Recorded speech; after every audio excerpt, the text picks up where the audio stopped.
உலகெங்கிலும் இருக்கும் புதுயுகம் நேயர்கள் அனைவருக்கும் வணக்கம். நான் உங்கள் ராம்ஜி. மிதுன ராசிக்காரர்களுக்கெல்லாம் எப்படி இருக்கு? மிதுன ராசிக்காரர்களுக்கு இந்த ஊருக்குள்ளேயே பொழப்பு நடத்தலாமா, இல்லை எங்கன்னா துபாய் போய் பொழைச்சிக்கலாமா? ஏன்னா எப்போ பார்த்தாலும் ஒரு ஏழரை நம்மகிட்டே வந்து ஒம்பளுக்குது அப்படின்ற மாதிரி. காரணம் என்னென்னா, மிதுன ராசிக்காரர்களுக்கு மே மாதம் குரு வரார். உங்களை அடிச்சுக்க ஆள் கிடையாது. இந்த மாதம் பிப்ரவரி மாதம் முடிஞ்சு மார்ச் ஆடி போய் அப்படி வந்தால் டாப்பில் வரும். பிப்ரவரி போய் மார்ச் வந்தால் சனி வரும். சனி 10ஆம் வீட்டுக்கு வந்துட்டாருன்னா உங்களை அடிச்சுக்க முடியாது. ஜனவரி மாதத்தை எப்படி தாண்ட போகிறீங்க தான் கேள்வி. ஜனவரி மாதம் 3 கூடைய சூரிய பகவான் 8இல் மறைகிறார். விபரீத ராஜயோகம் உண்டாக போகிறது. அரசினால் கிடைக்கக்கூடிய நன்மைகள் நிறைய பேர் யோசிச்சுட்டு இருப்பீங்க, எனக்கு ஒரு கான்ட்ராக்ட் எனக்கு கிடைச்சா நல்லாயிருக்கும், அரசு சம்மந்தப்பட்ட பணிகள் கிடைச்சா, அரசியல்வாதிகள் நான் எனக்கு ஒரு சீட்டு கிடைச்சா நான் இதாயிருவேன் நான் கவுன்சிலர். உங்கள் அவன் சக்திக்கு ஏற்ற மாதிரி. ஸோ இதுக்கான தலைமையிடம் ஒரு நற்பெயர்கள் கிடைக்கும், தலைமைக்கிட்ட நல்ல பேர் கிடைக்கும். மேனேஜ்மெண்ட்டில் இருக்கிறவங்களுக்கெல்லாம் ஒரு சார் என்ன ஒரு எங்கள் மேனேஜர் இருந்தார் சார், என்ன இந்த மாதிரி சேர்மன் வரார், சேர்மன் விசிட்டு சார், அந்த ஆள்கிட்ட போய் கேட்டேன் எனக்கு என்ன ரோல்னு கேட்டேன். ஹவுஸ் கீப்பிங்கெல்லாம் நீங்கள் தான் பார்க்குறீங்க, இந்த ஹவுஸ் கீப்பிங் ஹவுஸ் கீப்பிங் நீங்கள் தான் அப்படின்ட்டான். இவன்லாம் ஒரு மனுஷனா சார் அப்படின்னு நீங்கள் வருத்தப்பட்டு நீங்கள் ஹவுஸ் கீப்பிங் சோகமாக பார்த்துட்டு இருந்தீங்க. அந்த பக்கமாக வந்த சேர்மனுக்கு க்ளீன்லினஸ்னால் ரொம்ப பிடிச்சி போச்சு. அவருக்கு உங்களை பிடிச்சி இந்த ஆளை தூக்கிட்டு உங்களை மேனேஜர் ஆக்கி விட்டார். அவ்வளோதான், வாழ்க்கை ஒரு நிமிடத்தில் மாறிவிடும். அதுதான் விபரீத ராஜயோகம். எது உங்களுக்கு தண்டனையாக தரப்பட்டதோ அந்த தண்டனையே உங்களுக்கு ஒரு வரமாகிவிட்டது. அதெல்லாம் நடக்கும். ஸோ அப்போது அரசு மேலிடத்தின் ஆதரவு எப்பயுமே உண்டு சார். இப்போ இன்றைக்குமே ஒன்று புரிஞ்சுக்கோங்க சார், ஒருத்தர் வீட்டுக்கு போகிறீங்க, ஒருத்தரோட பழகிறீங்க, அவங்கள்ட்ட ஒரு காரியம் ஆகணும், ஏதோ ஒரு விஷயம், ஏதோ உங்களுக்கு சார் ஒரு கையெழுத்து போட்டாருன்னா உங்களுக்கு ஒரு விஷயம் நடக்க போகுது, அவங்க வீட்டுக்கு கூட குடும்பத்து கூட பழகக்கூடிய ஒரு வாய்ப்பு கிடைக்குதுன்னு வச்சுக்கிங்க. நீங்கள் ஃபஸ்ட்டு நல்ல பேர் எடுக்க வேண்டியது யார்கிட்ட நினைக்கிறீங்க? சார்கிட்டையா? 10 பைசா பிரயோஜனம் இல்லை. அவரோட மேடம் இருப்பாங்க, மேடம் கிட்ட நல்ல பேர் எடுத்துருங்க, அவ்வளோதான். சிம்பிள், ஸ்ட்ரெயிட்டாக ப்ரமோஷன் தான் உங்களுக்கு. எங்கே மேலிடம்ங்கிறத புரிஞ்சுக்கிங்க. அது மாதிரி உங்களுடைய மேனேஜ்மெண்ட்டில் யார் மேலிடமோ அவங்களுடைய நேரடி பார்வையில் நீங்கள் படுவீங்க இந்த தடவை. அடுத்ததாக புதன் உங்களுக்கு 8ஆம் வீட்டில் மறைகிறார். இது ஒன்று தான் பிரச்சனை.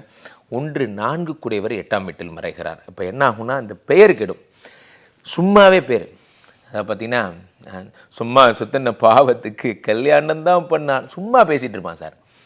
அதுக்கு உடனே அவங்களுடைய வீரபாண்டிய சித்தப்பா இருப்பார், அந்த பொண்ணோட சித்தப்பா, நீங்கள் உங்கள் லவ்வை நான் சக்ஸஸ் பண்ணுறேன்னு உங்களை கூப்பிட்டு போய் நான் இன்னும் பழகவே இல்லையா, ப்ளீஸ்ரா கேள்றா, 2 பேரும் கல்யாணம் பண்ணி வச்சுட்டு தான் அனுப்புவான். இந்த மாதிரி முரட்டு சம்பவங்கள்லாம் அவங்களுக்கு நடந்துடும். அப்போ யாராவது பெண்கள் யாராவது ஹாய்ன்னு நினச்சாங்கன்னா பாய், ரொம்ப சந்தோஷம், ஸ்ரீமடத்தில் ஜாயின் பண்ணிக்கோங்க, என் கூட சேர்ந்து பிரம்மச்சாரி ஆயிருங்க. அதனால் 4 கூடையவர் உங்களுக்கு புதன் ஆபத்தாக விளங்குகிறார். யாரு கண்டா உங்கள் ஒய்ஃபே ஃபேக் ஐடியில் உங்களை செக்கிங் பண்ணுறதுக்கும் வாய்ப்புகள் இருக்குது. அதனால் எதுவும் அமைதியாக ஆண்களோடு பேசுங்க, ஆண்களோடு இருங்க. நமக்கு எதுக்கு லேடிஸ்? நமக்கு தேவையில்லாத வேலை, நமக்கு அதை பற்றி ஒன்றுமே தெரியாது. அப்போ நம்ம என்ன பண்ணுவோம்? 4 கூடிய புத பகவான் 8இல் மறையும் பொழுது காற்று சம்மந்தப்பட்ட கேஸ்ட்ரிக் சம்மந்தப்பட்ட பிரச்சனைகள்லாம் வருவதற்கான வாய்ப்புகள் இருக்கிறது. கதை கவிதை புத்தக அரங்கேற்றம் பண்ணுற அதெல்லாம் வேண்டாம், அதெல்லாம் இந்த மாதம் வேண்டாம், அதெல்லாம் ஜாக்கிரதை. அடுத்ததாக செவ்வாய் பகவான் வக்கரம் பெற்று உடலில் அமர்கிறார். இந்த செவ்வாய் யாருன்னு பார்த்தீங்கன்னா, உங்களுக்கு 11 கூடிய லாபாதிபதி, அவரே தான் 7 கூடியவனாகவும் இருக்கிறார். ஏற்கனவே சொன்னேன், ஏற்கனவே அவங்களுக்கும் நமக்கும் வாக்கியா தகுறாரு, என்ன கையை பிடிச்சி இழுத்தியா அந்த மாதிரி. உங்களுக்கு ஏற்கனவே பெண்களால் உங்களுக்கு மிருக தோஷம் மாதிரி பெண் தோஷம் உங்களுக்கு இருக்குது. இப்போ 7 கூடிய செவ்வாய் வேற உங்களுக்கு பார்த்தீங்கன்னா 6 கூடிய செவ்வாய் வேற வக்கரம் பெற்று உடம்புல உட்காந்துருக்கார். அப்போ சும்மானா சொல்லுவாங்கள்ல, வழியில் கிடக்கிற ஏதோ ஒன்று எடுத்து வாயில் போட்டுக்கிட்ட மாதிரி தான். அப்போ ஏதாவது ஒரு பிரச்சனை வருது, ஏற்ற மாதிரி யாராவது வராங்க, அவன்கிட்ட போய் சவுண்டு கொடுக்குறது, அவங்கள்ட்ட ஓரமாக போக மாட்டியா அப்படின்னா, சும்மா போகிறவன்ட்டெல்லாம் அடி வாங்கிக்காதீங்க. காரணம் என்னென்னா, 6 கூடிய செவ்வாய் வக்கரம் பெற்று உடல் இருக்கிற. செவ்வாய்னா அடிதடி, செவ்வாய்னா மின்சாரம், செவ்வாய்னா இரத்த காயம், வண்டி. ஸோ வண்டி எடுக்காதீங்க. யாராவது வண்டி எடுக்கணும்னு நினச்சிங்கன்னா பக்கத்தில் வேறு யாராவது ஓட்ட சொல்லுங்கள், நீங்கள் பக்கத்தில் உட்காந்து போங்க. நீங்கள் வண்டி எடுக்கிறது உங்களுக்கு ஆபத்து. வக்கரம் பெற்ற செவ்வாய் உடல் அமர்ந்திருப்பதால் அன்னெசரி டிப்ரெஷன்ஸ், எமோஷன்ஸை உருவாக்கிட்டே இருப்பார். தேவையில்லாத டென்ஷன். தயவு செஞ்சு கொஞ்சம் இயல்பு நிலைக்கு வாங்க. நீங்கள் ஒரு நரசிம்மர் மாதிரியே அப்படியே உக்கிரமாகவே இருக்காதீங்க. பழைய பிரச்சனைகள்லாம் அப்புறம் பார்த்துக்கலாம். மிதுன ராசிக்காரர்களுக்கெல்லாம் ஒரே ஒரு அட்வைஸ் என்னென்னா, சூப்பரான மேலிடத்தின் பார்வை உங்கள் மேல் படப்போகிறது. ஏற்கனவே நம்ம கற்புக்கு ஆபத்து வந்துருச்சு.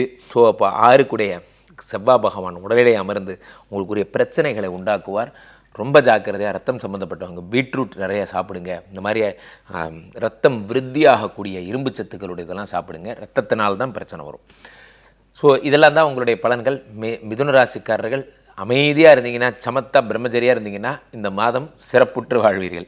கீழே போயிட்டு இந்த 2 நம்பரை கூப்பிடுங்க. உங்களுடைய சொந்த ஜாதகத்தை பார்த்துக்கொள்ளலாம். உலக புகழ் வாய்ந்த நமது ஸ்ரீமடத்திலே விஷ்ணுமாயா சாத்தனுக்கு இங்கே மட்டும்தான் கோயில் இருக்குது. தினசரி நடக்கின்ற வேள்விகளும் யாகங்களும் செய்து உங்களுக்கான பிரச்சனைகளை தீர்த்து தருகிறோம். மீண்டும் ஒரு நல்ல பதிவில் சந்திப்போம். நன்றி, வணக்கம்.